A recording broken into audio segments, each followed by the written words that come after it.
Trump versus Clinton race could end up being a lot closer than a lot of experts think. That new poll we talked about from Quinnipiac University, 3 swing states, shows very little separation between the two.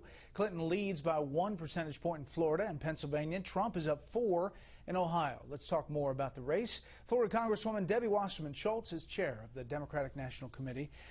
Thank you for being here. You're welcome, Brett. First, your reaction to tonight. West Virginia, clearly Bernie Sanders is making a race of this still. Can he win the Democratic nomination? Well, we're not in the prediction game at the DNC. We're in the management game. So we have about 12 primaries left after tonight, 10, 12 primaries left, and that primary cycle is going to play out. And at the same time, we're preparing for the general election. And so the candidates are going to make their own decision as to whether they continue their campaign or make a decision to do something else. Here's what your counterpart on the Republican side put out tonight. It is nothing short of embarrassing that Hillary Clinton has now been defeated 20 times by a 74-year-old socialist from Vermont, and for the second straight week lost a state she carried in 2008. Setbacks like this late into the primary calendar show her long track record of dishonesty and hypocrisy continues to alienate large swaths of Democrat voters. Whether it's her vows to decimate the coal industry, the FBI's investigation into her reckless conduct as Secretary of State, or her support for a left-wing majority on the Supreme Court, Hillary Clinton has shown she is incapable of delivering the leadership our country desperately needs. Your response to Chairman Reince Priebus. My good friend Reince, a little projection in his statement tonight. Talk about embarrassing.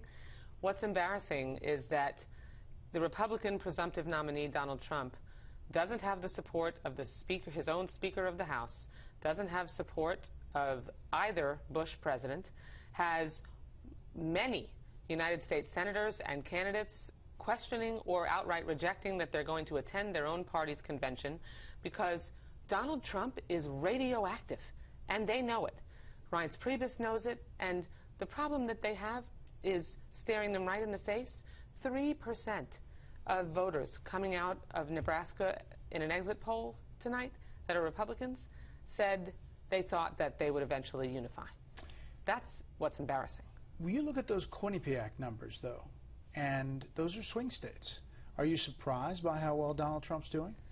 Well, at this point, the national polls are it's a little early to be hanging your hat on national polls, but the polls that I have seen across the board, the Quinnipiac result is an outlier, but I'm in May, not one that puts a lot of stock in the polls. Let's go back. If we're going to cite polls, there was a poll done by a very reputable polling firm, the Ben Dixon firm in South Florida, and their poll showed Donald Trump being trounced by Hillary Clinton if she were the nominee in Miami-Dade County. If the Republican nominee doesn't get something on the order of 40% of the vote in the Hispanic vote in Miami-Dade County, they're done. Let's go back to your race. Bernie Sanders says the deck is outrageously stacked against his campaign. And he points to key committees in the convention that he's not been able to get people on.